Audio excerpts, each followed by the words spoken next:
தீபாவளியை முன்னிட்டு சென்னை தி நகரில் உள்ள கடைகளில் ஆடை, ஆபரணம், இனிப்புகள் வாங்க ஏராளமான மக்கள் குவிந்து வருகின்றனர். இதுகுறித்த கூடுதல் விவரங்களை தருகிறார் செய்தியாளர் பிரசன்னா. தீபாவளி பண்டிகை வரும் 29ஆம் தேதி கொண்டாடப்பட உள்ளதை அடுத்து சென்னையின் வர்த்தக பகுதியாக கருதப்படும் டி நகர் பகுதியிலே தற்பொழுது வியாபாரம் களை கட்ட துவங்கியுள்ளது.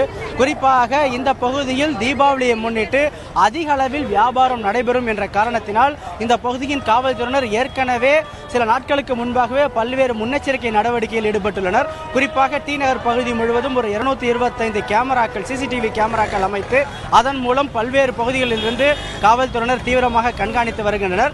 இதே போல டி நகர் பகுதி முழுவதும் 3 இடங்களில் ஒரு உயர் கோபுரம் அமைத்து அந்த கோபுரத்தில் இருந்தும் தீவிர கண்காணிப்பு பணியில் அவர்கள் ஈடுபட்டு வருகின்றனர்.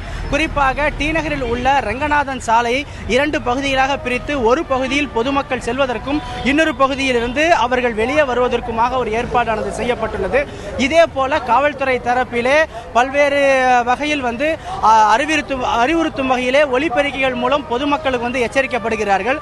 மேலும் பல்வேறு துண்டு பிரசுரங்களும் பொதுமக்களுக்கு வழங்கப்பட்டு செயின் பறிப்பு, பிக் பாக்கெட் உள்ளிட்ட திருடர்களிடமிருந்து உஷாராக இருக்க வேண்டும் என்ற ஒரு அறிவுரையும் வழங்கப்படுகிறது.